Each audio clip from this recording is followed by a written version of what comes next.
Hello, welcome everyone. We're still waiting for a lot of folks to trickle in. There are almost 1,000 people registered for this course. But as people are kind of continuing to kind of seep into the room, I just wanted to share a few kind of announcements and information that might be helpful.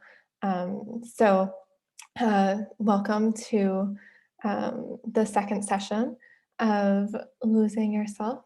My name is Sarah, and I'm an intern at the Berry Center, so I'll be doing kind of technical support for this course. If you have any questions, either during the time tonight, or if you have any trouble accessing recordings or anything like that, you can send a chat to the host through the chat function here, or send an email to the contacts at buddhistinquiry.org. We will be recording this session tonight, just as we recorded last week. And that recording will be up and available on the website. The link is in the welcome letter that you all should have received within 24 to 36 hours. So you can rewatch this again and again, and the slides that Jay will kind of take us through will also be posted. We'll be able to access those in addition to the readings for the course.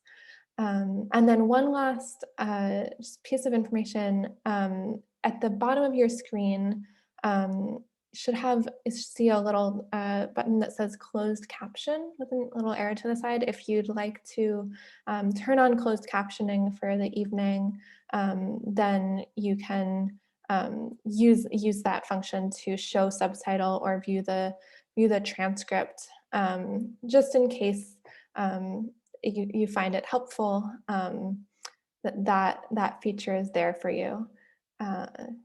So thank you so much for joining for this course, for continuing to support the Berry Center and our teachers during the pandemic. We'll be supporting this course throughout the duration, and thanks again. And I'll hand it over to Jay.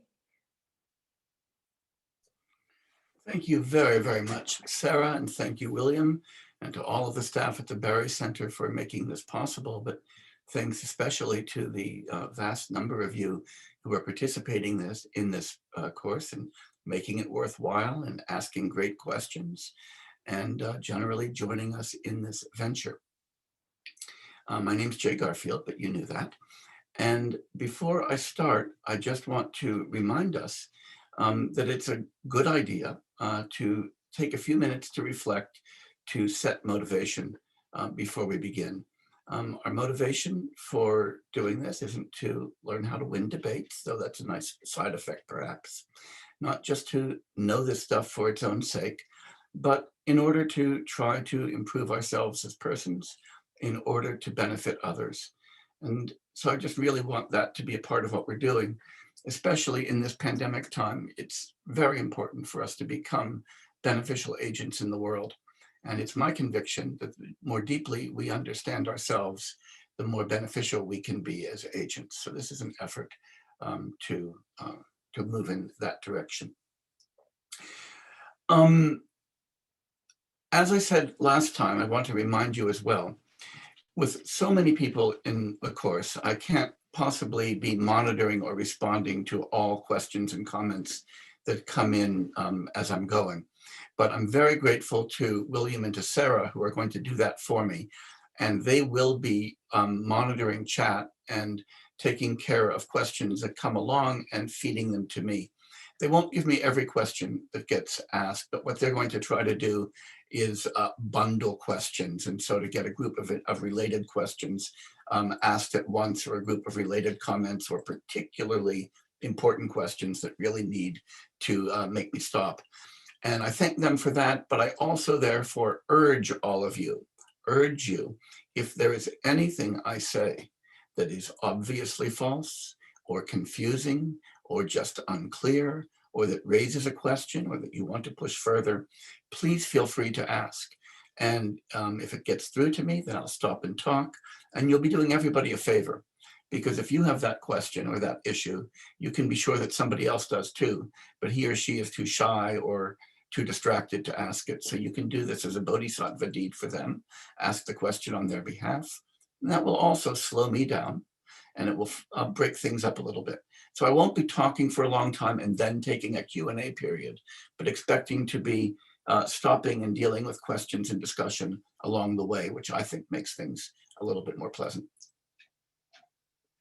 Okay, having said all of that, I'm now going to jump into things. I want to begin with a very, very brief review of what we did last time, just so that we can recall where we are in what venture. And I'm going to make that a very brief review, because if I review everything we did last time at length, we'll never get to what we're going to do this time. And that would be kind of tragic. So I began last time by trying to convince you, and I think I largely succeeded for most people, that you do, in fact, think deep down, even if you don't think it reflectively, that you've got a gut instinct that deep down you are a self, something distinct from your mind and your body that is the owner or the possessor of that mind and body, the thing that persists unchanged and continuously through your life, even as your mind and body are constantly changing. And we did that by using a couple of fun thought experiments involving imagining that you had somebody else's body or somebody else's mind. And one student in the course sent me a wonderful email pointing out that you can do this in reverse. You can try imagining somebody else borrowing your mind or body and see how annoyed that would make you. And that shows you again that you think of yourself as the thing that has that mind and body and doesn't want to give it up. I like that a lot. And we compared that idea to the idea of an illusion. And I used as an analogy the Mueller-Lyer illusion, where we see those two parallel lines of equal length and draw the arrowheads and they suddenly look of unequal length. And pointed out the wonderful Indian analysis of illusion as always constituting something appearing in one way but existing in another, just as those lines exist as equal but appear to be unequal, or a mirage exists as a refraction pattern of light but appears to be water. And we pointed out that we could think of the self as kind of like that, like an illusion. We exist in one way as persons, but we appear to ourselves to exist in a very different way as selves. And I suggested that what we would be doing is exploring that illusion in great depth, as well as the way that illusion ramifies into a whole cascade of further illusions, some of which we'll come to tonight. We talked a little bit then about why we some good arguments to suggest that we are not selves, that the self is illusory. And we began with arguments that come from the questions of King Melinda, the famous chariot analogy and the lamp analogy, demonstrating that when we think about what a chariot consists in, we don't say that it's identical to its parts. We don't say it's identical to any one part, nor do we say that it's entirely different from those parts. It's not something that stands behind them and possesses them, or something that emerges from them. Instead, we think of it as something that is a conceptual designation, that's a conventionally existent thing that is neither identical to nor different from its parts. And we trace that analogy from the Milinda Panya to Chandrakirti's text, Introduction to the Middle Way, where we saw Chandrakirti introduce a really nice wrinkle to that. And that's a wrinkle that requires me to define a term that I used last time that several people found a little bit mysterious because it's a technical term in philosophy that I unintentionally dropped. Chandrakirti points out that we don't think of the chariot as just constituted by depending on its parts, but also on a whole range of social conventions for identifying things, for deciding what counts as one thing versus what counts as many things. I gave you an analogy for that, and the analogy was money. And I'm going to come back to that analogy quite a bit, where if I were to pay Sarah $1, lend Sarah $1 today, and I lend it to her by handing her a $1 note, and she pays me back with 4 quarters tomorrow, I can still say that Sarah handed me back the dollar that I lent her yesterday, even though she didn't hand me the dollar note that I handed yesterday. We don't want to say that she paid me back by doing nothing, but we also don't want to say that the 4 quarters she gave me were identical to the dollar note. For this reason, we might say that the dollar that I lent her and that she paid me back is neither identical to nor different from the dollar note or the quarters. It's got a different kind of existence. And I characterize that in terms of supervenience. That's the technical term that I've been asked to define. We might say that the dollar supervenes on, that is, depends upon, but is not reducible to, is defined in terms of, but is not identical to, a whole range of phenomena. It's not just the paper. The paper isn't worth $1. The 4 quarters, that metal isn't worth $1. But it's the entire banking system, the Federal Reserve, the commercial system, that makes it the fact that that piece of paper or those coins are $1. We might say that dollar supervenes, not just on the piece of paper or the quarters, but upon the entire banking system and commercial system. We need all of that to get that piece of paper to be worth $1. Take it away, and that piece of US currency is as worthless as Confederate currency. After all, we took away that infrastructure with the Confederacy. Confederate currency is now just collector's items, not real money. The paper didn't change its value, but the money changed its value. So I argued that we could think of selves and their relationships to our bodies and our minds as akin to the relationship of money to the paper, coins, and larger systems on which it supervenes. So that's a lot of what we did last time. But remember now I'm going to move to a screen share and go back to my PowerPoint presentation. Again, I apologize for doing that horrible screen share thing, but it's the best way to work in this medium. And I'm going to share that and start the slideshow from the current slide. And we got to this point. I had promised you and broke my promise last time that we would do 3 things. That we would first talk about the self and why you think that you have a self or are a self. We did that. And then I said that I would present arguments for the conclusion that you have no self. And we did that too. But then I also promised you that we would recover the person and explain what you are instead of a self and why you are that kind of thing. And I broke that promise because we ran out of time.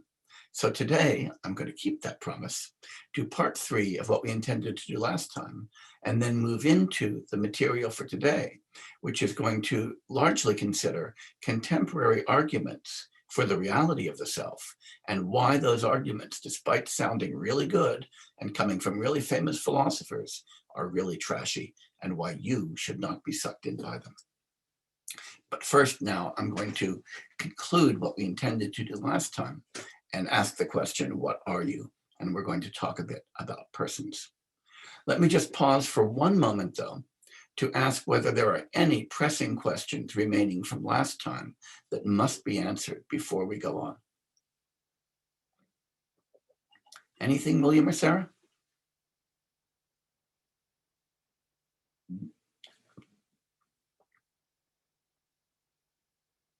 Okay, I will continue then. I will motor right along, but again, feel free to interrupt whenever it's appropriate.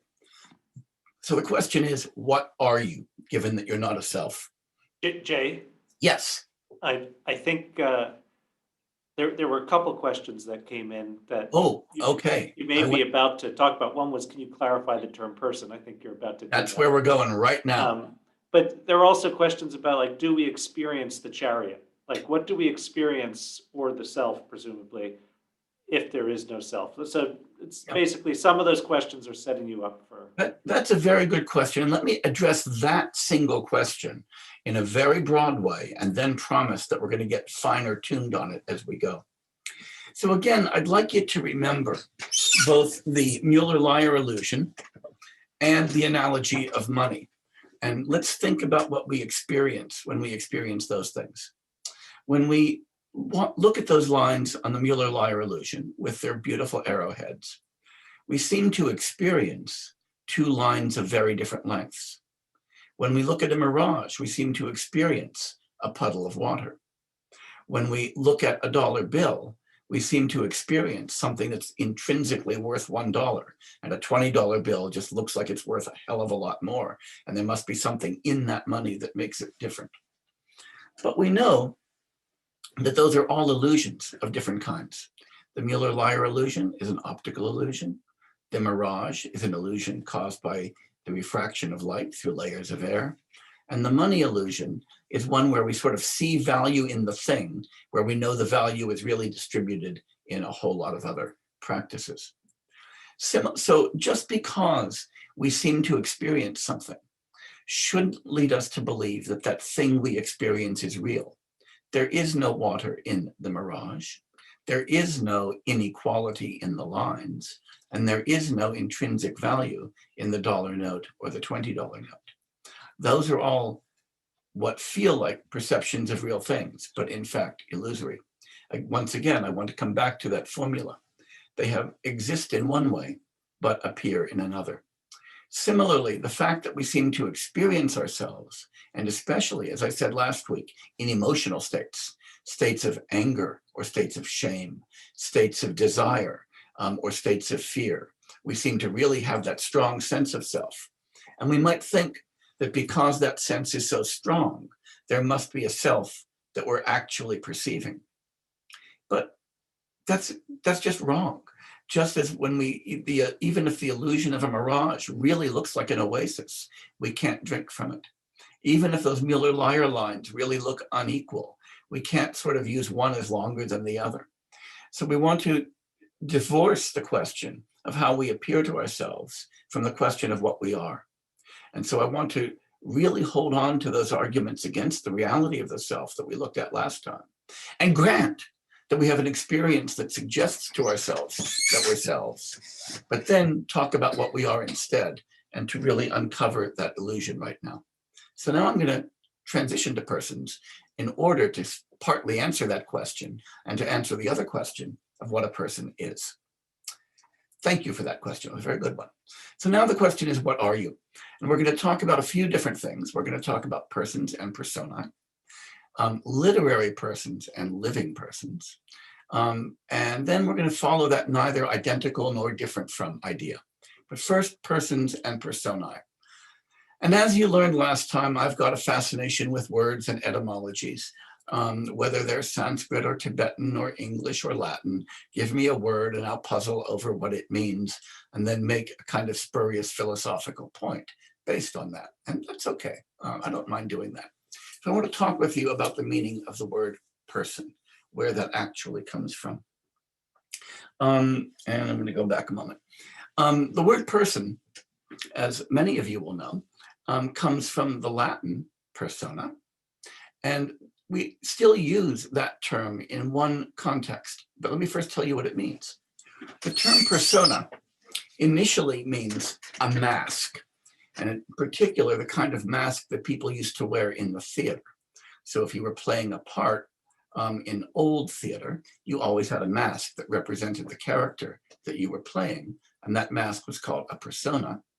And then derivatively, the role in a theatrical performance became known as a persona.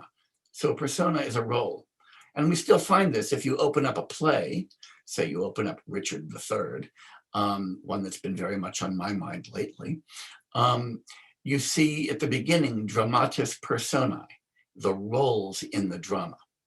So we still see that when we open plays, and a persona is a role. So when we think about a person, we're thinking about a role that we play. And it's important to distinguish a role from the thing that happens to be instantiating or playing that role, just as we want to distinguish a dollar from the note that happens to be instantiating it. And I'm going to be arguing in a moment that we should think of ourselves more like roles than like actors in that sense. We get the same kind of distinction in Sanskrit, though without the same etymology.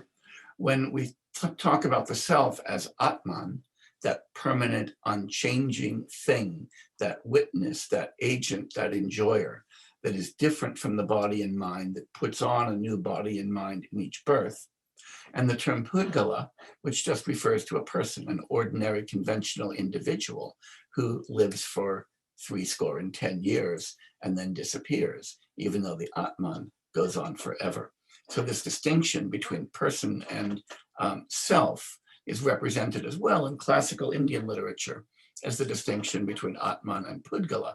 So when we get Buddhist philosophers arguing that there is no self, they are arguing that there is no Atman, not that there is no person or no Pudgala. And it's important to see that when I'm arguing over these few weeks that we want to lose ourselves, that's not meant to be an argument that we should think of ourselves as entirely non-existent, but rather that we should recognize ourselves as the persons we are, not as the selves that we are not. So let's talk a bit about players and roles. When we think about that, sorry, I hit a button too fast. When we think about players and roles, it's nice to think of some examples to get a feel for all of this. So when I was young, I used to love watching Sir Laurence Olivier play Hamlet. More recently, people like to watch Benedict Cumberbatch play Hamlet. Now, it would be foolish to think that when I watch Sir Laurence Olivier play Hamlet, that Hamlet, the role of Hamlet is the role of a middle-aged Englishman. It's not. He's a Danish prince. And it doesn't happen that when Cumberbatch plays Hamlet, that Hamlet suddenly became much younger. Rather, we have a different actor playing the same role. And notice that if we were to make the terrible mistake of thinking that in the performance, Cumberbatch was identical to Hamlet, we would have to say that Hamlet was a young Englishman born in the late 20th century, which would be a very bad thing to write on your English exam. Hamlet was a fictional Danish prince, not a young Englishman. Moreover, if Olivier was identical to Hamlet and Cumberbatch was identical to Hamlet, we'd have to say that Olivier was identical to Cumberbatch. And that would be a very, very strange claim to make, right? So we are very used to thinking of the difference between those two. Nonetheless, if I'm watching Hamlet on screen or on the theater, and I point to the stage and say, there goes Hamlet, I'm pointing to Olivier or to Cumberbatch. I don't point to Denmark. And in particular, I don't point to medieval Denmark when I say there's Hamlet over there. When you say, which one of those is Hamlet? I point to that one, the one that's being played by Cumberbatch. So we don't want to say that Cumberbatch is entirely different from Hamlet, but we also don't want to say he is identical to Hamlet. Like the chariot and the dollar, he's neither identical to nor different from Hamlet. That doesn't give him some kind of weird existence or Hamlet some weird existence that's sort of mystical and strange. It just reflects the reality of the thing. But it's also important to say that that role of Hamlet is not entirely constituted by what Benedict Cumberbatch does on stage. It's constituted by the whole history of that play. It's constituted by the lines that Shakespeare wrote. And there are facts about Hamlet. He was Danish, he was not Mongolian. He was a melancholy prince, he was not a circus performer. These are all facts. So the fiction of Hamlet creates facts about him. Moreover, those facts outrun what Shakespeare ever could have imagined, because Hamlet is also a character in Tom Stoppard's play, Rosencrantz and Guildenstern Are Dead. Shakespeare didn't make that happen. So even when we create fictional characters, they acquire lives beyond those envisioned by their creators. And those are also facts about Hamlet. So I want to emphasize that saying that something is merely a role and not a player doesn't mean that it's non-existent, doesn't mean that it doesn't have power, doesn't mean we can't think about it, doesn't mean there aren't truths and falsity about it. It just means that we don't want to think about it, I'll use that word now, as supervening just on a particular body at a particular time, but rather that it gets its existence from an entire institution, the institution of the theater, Shakespeare, actors, all of that stuff. So when I say that we're more like roles than players, I want to say that the kind of existence we have is an existence that is broadly supervenient like that, and not a narrow kind of existence. We are neither identical to nor different from our bodies and minds, just as Chandrakirti suggested.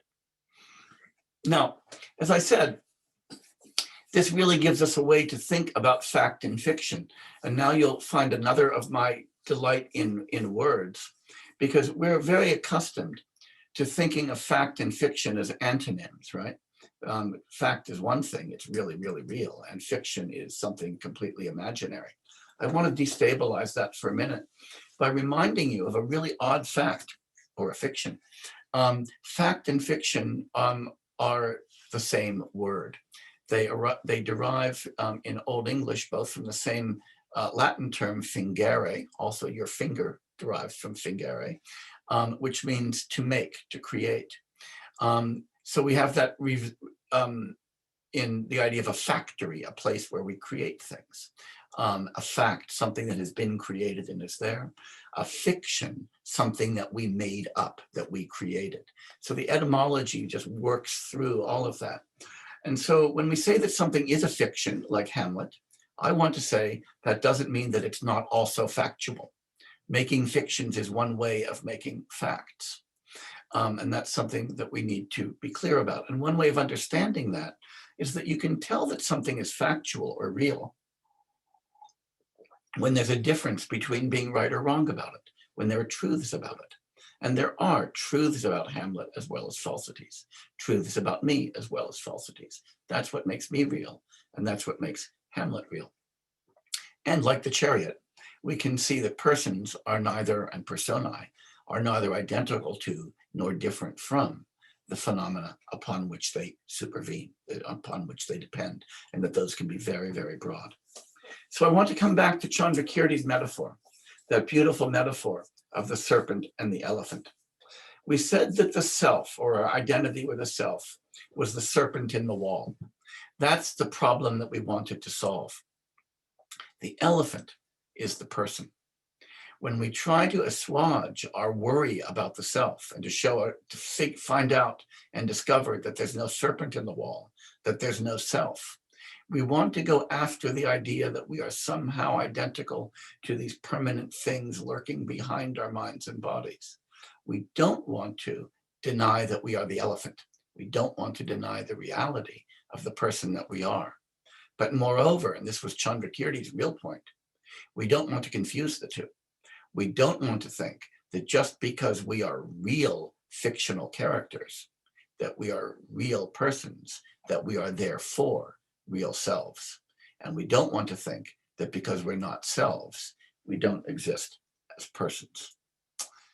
So coming back to the idea of being neither identical to nor different from, which sounds so mystical and mysterious, but is really so very direct, we can say that just as that chariot was neither identical to its parts nor different from its parts, not the possessor of its parts, not somehow something that emerges from those parts, just as the dollar was neither identical to the note or to the quarters, nor different from them. After all, when Sarah gives me those 4 quarters, she's given me the dollar.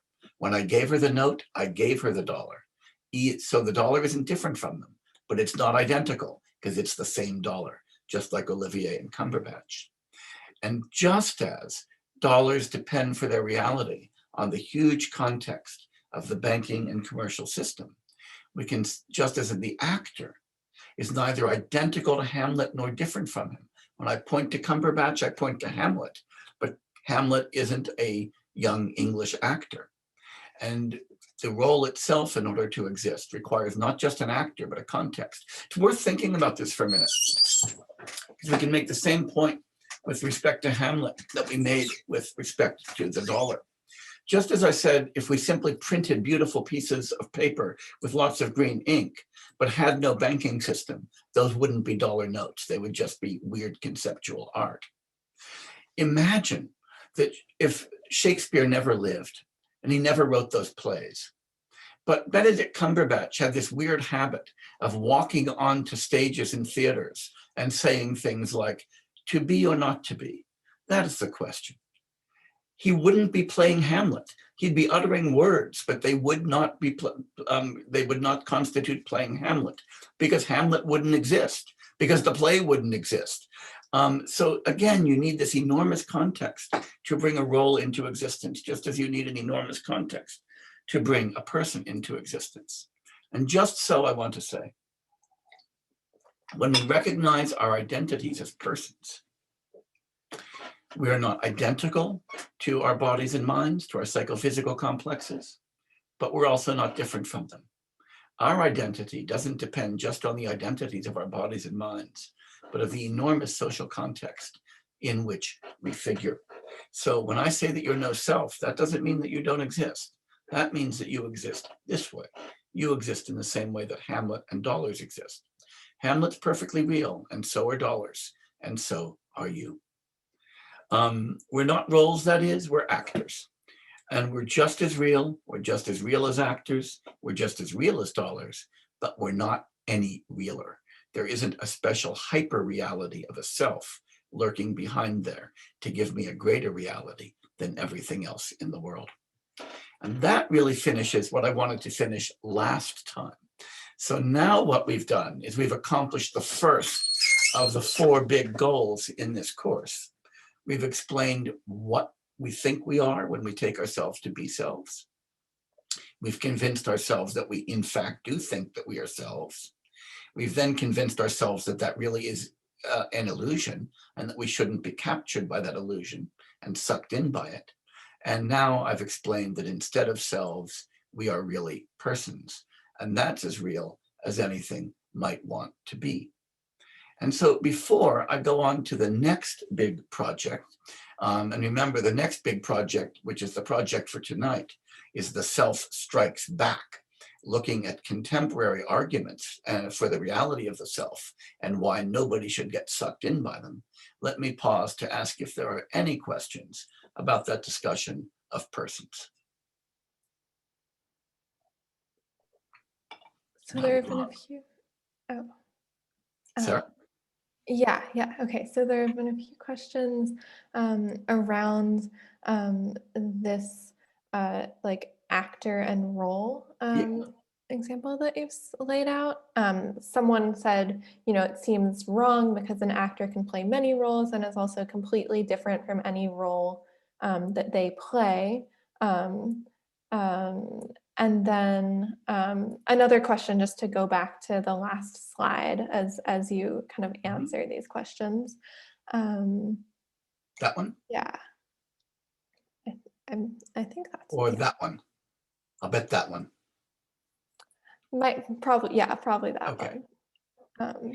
Okay, so let me talk a little bit about that analogy and about the difference and the identity between actors and roles. It is true that the same actor can play many roles, but it's also true that the same role can be played by many actors. And let me focus on both directions there because it's kind of useful. I want to start with the second, the idea that the same role can be played by many actors. So Hamlet was played by Olivier and then played by Cumberbatch, and no doubt it will be played by somebody else in the future. I always like to think of Weird Al Yankovic playing Hamlet someday. When we do that, though, we're talking about something that's very akin to our own lives. If I think about the role that, say, William plays, the role of William Edelglass, that was a role that was once played by a little tiny baby. And then it was played by a young toddler, and then by a school kid, and then it was played by a student, and then it was played by a professor at Marlborough College, and now it's played by the director of the Barry Center for Buddhist Studies. It's been played by lots of different actors, but it's that role that unifies William Edelglass. And that's why we say, that's the same guy I knew a decade ago. It's not the same body. I can affirm that. It's a little bit older than that body. It's not the same mind. It now knows things that that mind didn't know and has thoughts that that mind didn't have. But still I can say that it's the same role. And the kind of identity we have is that kind of identity. But it's also true, as you point out, that the same actor can play multiple roles. And William does that. He plays that thing there, is playing sometimes the role of a father, sometimes the role of a teacher, sometimes the role of an administrator, lots of different roles. And it's worth seeing that we cross-cut those as well. And when we think about our identities, I want to encourage you to think about an identity that's fluid and changing, and that is connected very much to the body and the mind that you've got. But it's also connected to the body and mind you once had, and to the body and mind that you will have. And that each of those bodies and minds is an intersection of a set of roles as well. So let's allow that fluidity, because if we understand ourselves that way, then we understand ourselves as constantly evolving psychophysical processes, doing different things in different contexts, appearing in different ways depending upon the contexts in which we're viewed, and not having this kind of fictional, substantial identity that a self would require. That's what I think about that. Now, other people have different views, and we're about to find the view that we are indeed selves, and we're going to see a bunch of arguments for that. And I'm going to try to argue that none of them is any good, despite the fact that they've all got weird legs. Jay, I have two related questions Okay. that are relevant to what you're about to do, but maybe just helpful for framing it. One is, there's someone wondering, are you presenting your view, the Buddhist view, the latest neuroscientific view? How do you want us to receive what you are teaching or recommending? And that's a good question. And then a related question that someone asked, in collecting topics, I, self, and person are mutually inclusive. So thinking about the Tibetan curriculum, how might this relate to that, and how the difference between that and what you're presenting? Okay, those are two very important questions, and they're very different questions. So let me begin with the first one. And the first one was one that I addressed briefly at the beginning of the first lecture, and I didn't review that today, so that's a very good call upon me to review that. These classes are somewhat unusual for classes being offered in a Buddhist study center, in that I have emphatically said that what I am not doing is articulating either the Buddhist view about the self and the person, because there are many, or even a single Buddhist view about the self and the person. I do not take myself to be representing any particular Buddhist tradition here.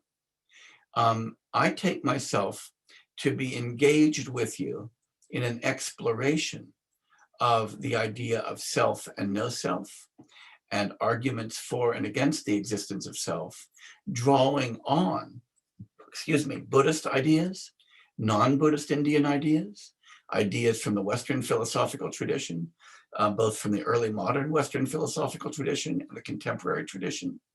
This is a philosophical exploration and not a history of a particular view. So I am drawing on Buddhist ideas, just as I'm drawing on Western ideas. But what I'm doing is trying to invite you to think with me about what we are. Are we persons or selves, and what would the difference be?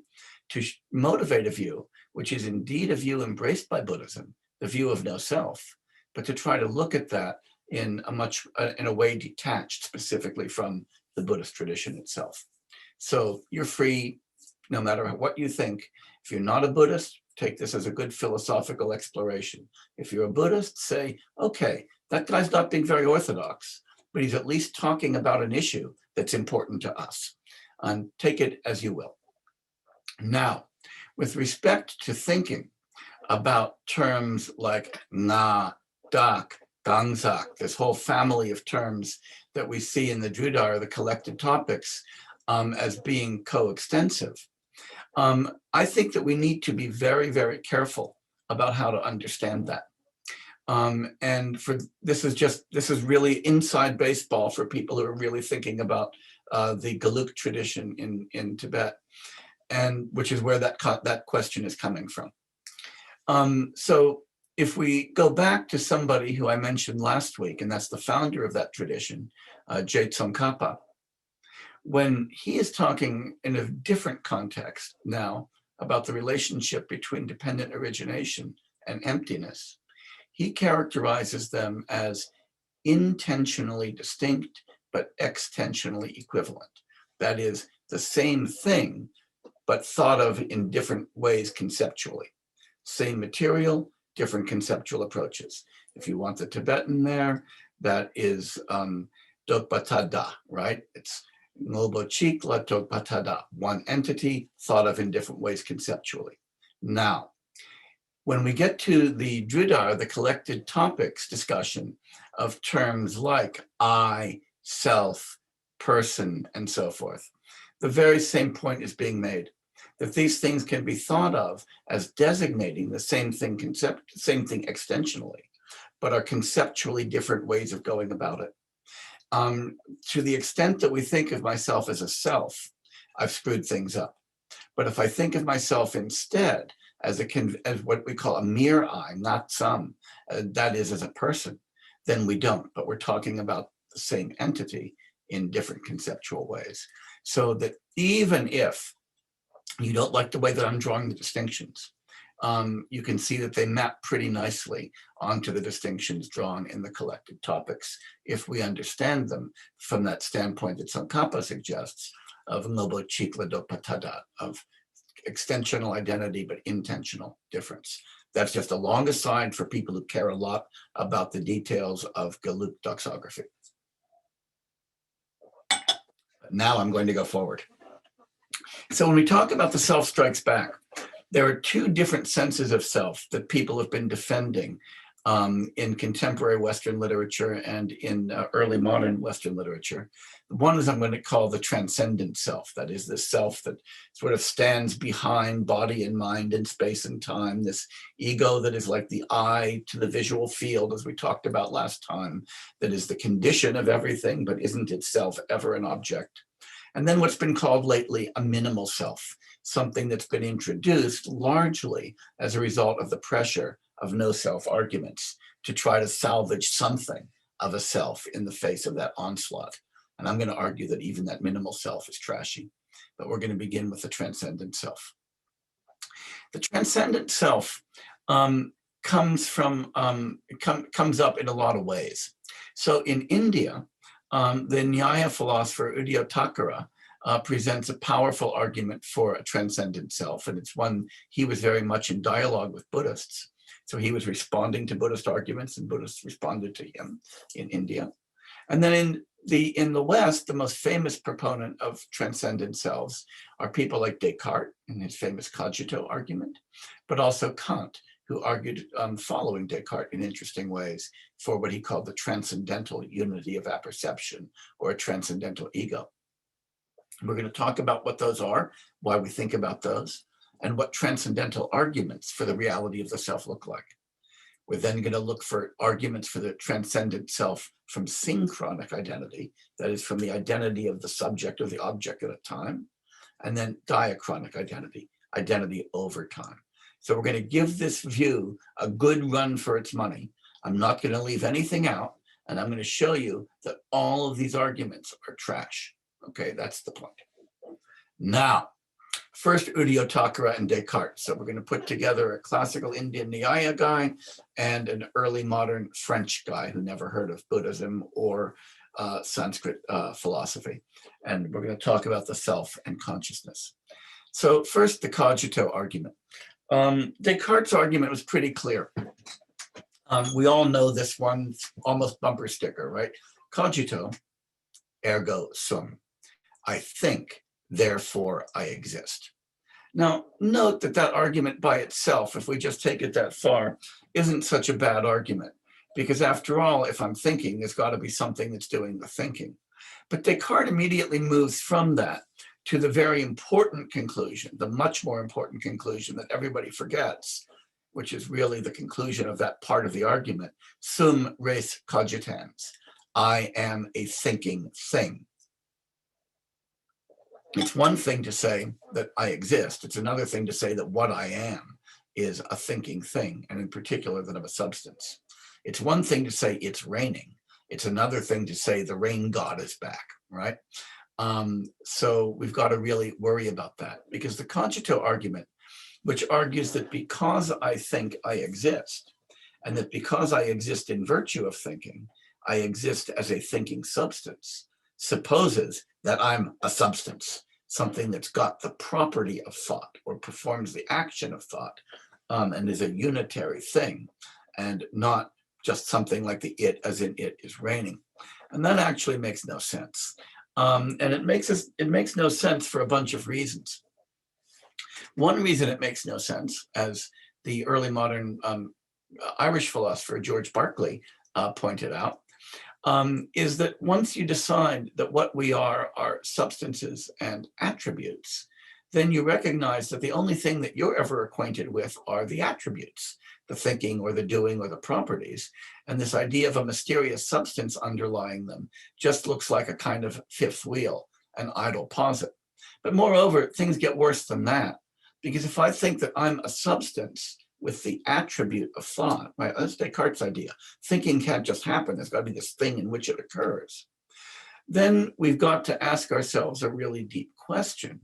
What's the relation between the attribute of thought and the underlying substance? And that itself has to be a property. And that property's got to be in some other substance. And now we're off on a very nasty regress of properties and substances, and then relations between properties and substances that have to be in supersubstances, and relations between supersubstances and their properties that have to be in supersubstances, and things stop making sense very, very quickly. So Descartes' entire metaphysics of substance and attribute that this is meant to aim at turns out to be incoherent. Moreover, even if we gave Descartes that and said, I'm thinking, so I exist, so I'm a substance, that doesn't get us anywhere near to where we need to be to have a self of the kind that's the serpent in the wall, because it doesn't get us continuity. I'm thinking right now, but who's thinking right now? And who's thinking right now? Even if each of those moments of thought requires a thinker, and even if each of those thinkers were a substance, for all we know, they might be three different substances. And the substance who's thinking this thought might be a different substance. So we don't get the kind of continuity as an ego out of that argument that Descartes thought we did. Moreover, we are certainly familiar with the idea that collectives can do things. Colleges can grant degrees. And a college isn't a substance with faculty members and janitors and presidents as attributes. It's a collection of buildings and people and institutions and so forth. And it does that just fine without being a college substance. Congress can enact legislation, but we don't say, oh, Congress isn't just 535 people. It's a substance that has those 535 people as attributes. That would be crazy. So Descartes' view that a thought requires a thinker, even though he thinks it gets us to a substantial self, could easily just as much get us to a constantly changing collection. That is something much more like a person than a self. So the cogito argument run by both Udayatthackeray and Descartes should not convince you. But now there's a new family of arguments, and these really start with the work of the Prussian philosopher Immanuel Kant in the 18th century. And these are called transcendental arguments. And here's how a transcendental argument works, because we're going to see a whole family of these. And usually when people try to argue for the existence of the self, these are the kinds of arguments that they have in mind.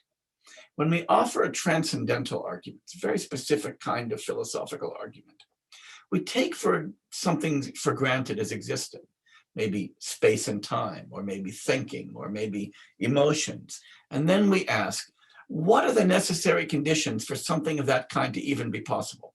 So it's like an argument for the best explanation. We say, okay, we have moral duties. What do we have to be like in order to have duties? We have thoughts. What do we need to be like in order to think? And so these kinds of transcendental arguments are very common. Here's an example of a transcendental argument, the famous argument from design for the existence of God. Very, very famous argument that we see in Western theology quite a lot. People say, wow, look at the world. It's so amazingly perfect. The planets orbit the sun. The sun keeps us alive. Flowers are really pretty. Human needs last forever. All of these things. The world is so intricate, so complex, so beautiful. The only way something that intricate, complex, and beautiful could possibly exist is for there to be a God, an omniscient, omnipotent God, so there must be a God. So we take for granted the existence of a beautiful, perfect world. We ask, what are the necessary conditions of something like that existing? We use a bunch of analogies. We say, gee, a really good watch needs a really good watchmaker. A really beautiful painting needs a really good painter. So a really fabulous world that's even better than a watch or a painting requires somebody even smarter than a watchmaker or a painter. So it's got to be a God. And that's a transcendental argument. Now, there are two parts to any transcendental argument, and it's really important to see this because we're going to be trying to focus on the details of these arguments. One part is the premise, the thing that something exists of some particular kind. So in the example that we've just given, the premise is that an absolutely fabulous, perfect world that's just so gorgeous you can't believe it exists. And secondly, there's the inference that, well, the only way something like that could exist is if a brilliant designer existed. And so if we're attacking a transcendental argument, sometimes we find ourselves attacking the premise and sometimes the inference. So for the argument for the existence of God, you might say, actually, the world's not quite as beautiful and wonderful as you think it is. Like there's pandemics in the world. There's Donald Trump in the world. Knees give out a long time before their owners give out. There's all kinds of stuff wrong. And if God was so good, he should have been at least a better engineer than that, you might say. And the other way to attack these is to attack the inference and to say, yeah, the world's just fabulous. You might grant that, but say, you know what? Evolution will explain that. You don't need a God. Or as Hume pointed out, maybe a better inference would be a whole committee of gods, because most things that are really complex are generated by committees. So you can attack a transcendental argument either by attacking the premise or the inference. And I want you to keep that in mind, because as we go forward, we're going to be looking at transcendental arguments for the self, sometimes attacking the premise and sometimes the inference. So I first want to look at arguments from synchronic identity. That is, from the unity of our objects of awareness or the unity of the self. And here's the premise of these transcendental arguments. As I said, we find these in India, we find these in the West as well. The premise is the unity of our consciousness and the unity of the object. So for instance, right now, if I'm looking at an apple on my desk, my cognitive state, my own awareness has a unity to it. I don't feel like a committee examining the apple, that somebody smells it, somebody feels it, somebody tastes it, somebody else desires it, somebody else calls it the apple, and we kind of have a meeting to decide what the experience really is. I don't feel that way. I feel like there's a unity to my experience, a single cognitive state that is my awareness of that apple in its redness, roundness, sweetness, desirability, and so forth. Moreover, the apple itself appears to me as a unity. It doesn't appear to be a bit of color, a bit of roundness, a bit of hardness, a bit of sweetness. And then I wonder, how should I put those together? Oh, gee, maybe I'll try to assemble them just so. Rather, it appears to me to be a unity that is round, hard, sweet, desirable, and so forth. So in that experience, I seem to have both a unity on the subject side and a unity on the object side. That's the premise. The inference that we get is, what could account for that unity? The answer is, only a self could do it. Only a self could bind all of those different properties of the apple into a single thing. Otherwise, what would I experience? A little redness, a little shininess, a little roundness. But to bind them, all of those perceptions have to come into the same place. And only a self could account for that unity of experience, that I don't feel myself to be a committee examining a number of different properties, but a unitary subject confronting a unitary object. And we find that argument very, very commonly. Now, there's a twist to this argument, because, you know, people who advance this argument point out that, well, somebody might respond as follows. They might say, oh, yeah, but maybe that unity is an illusion. Maybe I really am a committee that feels like a unified subject. Maybe on the objective side, I really am seeing a little redness, a little shininess, a little roundness, a little hardness. And then somehow I'm illusorily thinking that they're a single object. But then the argument continues and says, no good, because even if there was an illusion, the illusion would have to be fooling somebody. Somebody would have to be the subject of the illusion of unity. And so even if you think that there's an apparent unity, only apparent, you could still ask, to whom is it apparent? And then you would say, it's the self, because you need something unitary to which even the illusion of unity appears. A very powerful argument. And so the claim is that this requires a transcendental self, a self that is more real and stands behind my mind and my body. It can't be an object among objects. This is where we get that beautiful metaphor of Wittgenstein's that I keep coming back to, that this self is like the eye with respect to the visual field. The eye is the necessary condition of there being a visual field. But the eye is the subject of that field. It's not an object in that field. I don't see my own eye as well as all of the other visible objects. So we've got something standing outside. It can't be my mind because I experience my mind. It can't be my body because I experience my body. It's something transcendent. And that's Chandrakirti's serpent, right? That's the thing hiding in the wall, the transcendent self. Nobody, notice, nobody who denies that there is a self, denies that we have bodies, denies that we are minds. What we're denying is that there's some third thing standing behind that. The transcendental argument from the synchronic identity is arguing for that third thing that stands behind that. That's why it really is Chandrakirti's serpent. When Kant in 18th century Prussia is arguing for a transcendental self, he is arguing for that very thing that Chandrakirti in 7th century India is arguing against. That I want to make clear. We haven't changed the subject. So for those of you who are wondering, I thought this was going to be about Buddhism. It's the Barry Center for Buddhist Studies. Why am I talking about Kant? Well, the reason I'm talking about Kant is because Kant and Chandrakirti are talking about the same damn thing.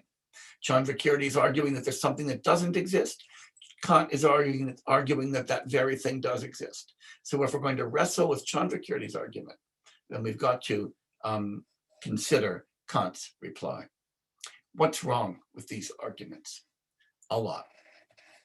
The first thing is that you should note immediately is that the conclusion is totally weird, because the conclusion is that you as a self exist outside of space and time as the thing that knows space, that knows objects in space, that knows the passage of time. You exist beyond your own mind, beyond your own body. And look, if you try to say this just up front and you just meet somebody, right? Imagine meeting somebody on a bus back when we used to meet people on buses, and in the future we will, and you introduce yourself and you say, hi, I'm Sarah. I might look like a body and mind, but actually I'm a transcendental creature who exists outside of space and time and experiences my body and mind and experiences space and time, but you just know my body and my mind. If you talk to people like that, they're going to back away from you very, very slowly. And they're going to call the police and say, there's a nutcase on the bus. You've got to come and do something about that. I just really want to put that right up front, that the idea that we are selves in this sense isn't just wrong, it's fruitcake. And this argument in part shows you why it's a fruitcake idea. That's a technical term, by the way. Second, the premise of the transcendental argument. It could be really wrong. That is, we're trying to account for why the experience of the apple is unitary, why the apple is a unitary object, why the subject is a unitary subject. Sure, they appear that way, but those actually aren't obviously true. Any more than when I look at a mirage and I see all that water, I say, gosh, I know it might be an illusion, but actually, how deep is the water? Is it really good to drink, even though it might be illusory? We really need to take seriously the fact that we could be deeply wrong about our experience, that what appears to us as a unity might in fact be a complexity, that when we look at our minds, while they appear to be single unitary subjects, they might in fact be committees masquerading as individuals. And the biggest point, though, is the inference is terrible, because complex agents can do unified things. When you graduated from high school or from college, a complex agent, a high school or a college, conferred a degree on you. You didn't say, I want to know where that transcendental object that isn't the teachers, isn't the building, isn't the paperwork, isn't the Constitution. I want to know where the thing that has the teachers, that has the buildings, that has the paperwork, that has the authority to give the degree, that's what really gave me the degree. You don't say, my college or my high school must exist outside of space and time as a transcendental thing that has students, that has teachers, that has paper. And all I can see is the stuff in space and time. That would be fruitcake. Complex things can do simple things. Congress can enact legislation. Corporations can pollute rivers. Political parties can nominate candidates. So complex agents can perform singular acts. Complex minds can produce singular experiences. So not only is the premise questionable, the conclusion is bizarre, and the inference is unsound. Besides that, they're fabulous arguments. So now that we've dealt with the synchronic ones, let's turn to the diachronic arguments, and we'll see they are not a hell of a lot better. So the premise here, and these arguments are very common, again, both in India, where we find them all over the place, and also in the West, where we find them today, but we've also found them in the remote past. We remember the past and anticipate the future. I'll bet you've done that sometime. We remember our last class. We anticipate next week's class. And it's good that we can do that. That's very important. The inference, though, is this. The only way that I could remember last week's class and that I could anticipate next week's class is if I were there in the past to remember it, and I will still be there in the future to experience the future one, or at least hope that I will. Because if I didn't exist through time, I couldn't remember and I couldn't imagine. That requires that I think of myself as existing from the past through the present and into the future. Not a sequence of things, but a single thing, namely a self. Well, again, there's terrible problems with this. The first is, we often talk about corporate memory or institutional memory, or corporate anticipation or institutional anticipation. So you might say that at the Berry Center for Buddhist Studies, there's an institutional memory of the time when Musang was the director of the Berry Center. There might be an anticipation, who's going to take over when William goes to Emerson. And the institution itself is thinking about its past, thinking about its future. When we think about the Supreme Court, the court refers to itself as we. We, in a case 100 years ago, decided this. We may decide this as the future. An institution is remembering its past or anticipating its future. So once again, diachronic identity doesn't get you a substance that exists from the past to the present to the future, not something simple. At most, it's going to get you an institution, a person, not a self. So there's no reason to posit something that's unitary, simple, enduring, a subject that stands behind mind and body to explain the fact that our experience takes us from the past to the future. A corporate existence, an existence as a collection of psychophysical processes, constantly changing, will do that just fine. So I conclude that the idea of a transcendent self is a really bad idea. It's an idea that has got legs. We see it today and we've seen it in antiquity, but it's not an idea that should seduce you any longer. But that's not the only idea about a self, because a lot of people, especially contemporary people in Western philosophy, say, sure, nobody believes in a transcendent self anymore. Of course, that's not true. Everybody believes in a transcendent self. I believe in a transcendent self. You believe in a transcendent self when I'm not thinking carefully. We've got the instinct for that. But they say nobody really believes in it. Instead, the kind of self that we are is what gets called a minimal self. And you might, again, those of you who are familiar with the Tibetan tradition, where we talk about the na tsam, the mere self, don't think that this is the same thing. When I talk about the na tsam, or the mere I, much better, I'm talking about the person, the conventional self.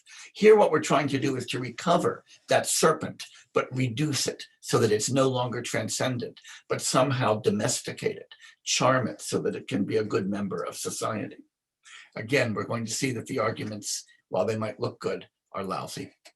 So one of the arguments for the minimal self, when we look at this, an idea about reflexive awareness, we'll have an idea of for-me-ness and of non-transitive self-consciousness and of pre-reflective awareness and of narrative. We're going to talk about each of those in turn. Let me go back to that slide.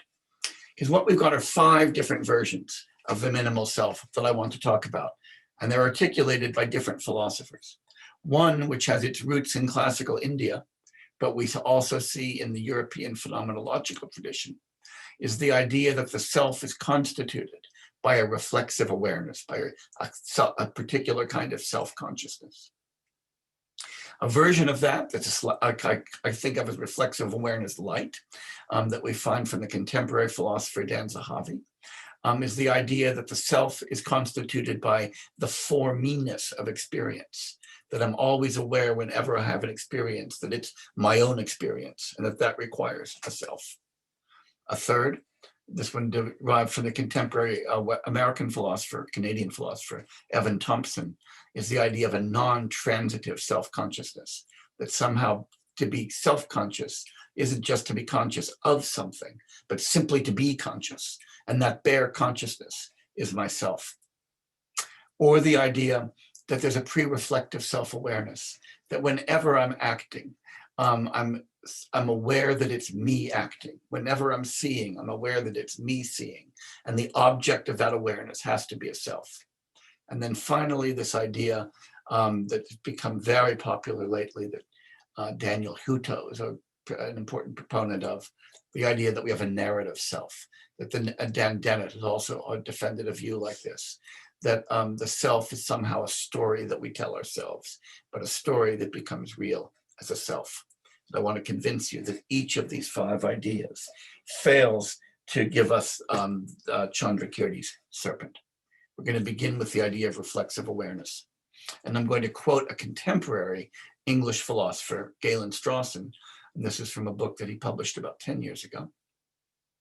And those of you who have read accounts of reflexive awareness, either in classical Indian Nyaya or in Yogacara, will recognize this argument beautifully, even though Galen was not aware of the Indian context at all.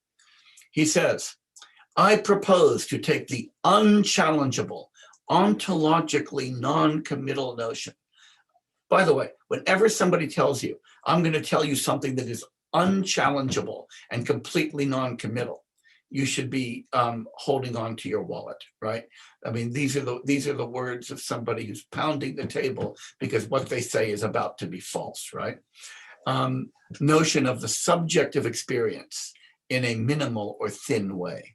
I mean, the subject considered specifically as something inner, something mental, the self, if you like, the inner locus of consciousness, considered just as such. That's Chandrakirti's serpent. There is no question about that. An inner locus of consciousness. That's what Strawson says. And he continues. This is Strawson's argument for the existence of such a self. And he sets it out, as contemporary philosophers like to, in numbered steps. Premise 1, he says, awareness is necessarily a property of a subject of awareness. Think Descartes here, so that if there's awareness, there's got to be a subject of that awareness. And awareness of a property of something, he says, is ipso facto, in virtue of that very fact, an awareness of that thing. So if I'm aware of the redness of the apple, I have to be aware of the apple. If I'm aware of the hardness of my desk, I'm aware of my desk. And he says that these two principles together entail that any awareness, any first awareness, entails an awareness of the subject of the awareness. This is a wild claim, but he makes it. That is that if I'm aware of an apple, I must therefore be aware of my awareness of the apple. Why? Well, the apple is a property of my awareness of the apple. And if I'm aware of the apple, I therefore have to be aware of my awareness of it. And so that all awareness is self-awareness. This is an argument that in the Buddhist tradition, we find in Dignaga and in a slightly different form in Dharmakirti. So it's a very old form of argument indeed. And he says we can get to the principle of universal self-awareness, which he cutely abbreviates as USA, if we add that all awareness involves awareness of awareness. And he says the key premise is all awareness involves awareness of itself, that you can never be aware of anything without being aware that you are aware of that. That's Strawson's argument. And that's an argument that's supposed to give us the self as the object or subject of reflexive awareness. Well, what's wrong with it? Well, there's a lot wrong with this argument.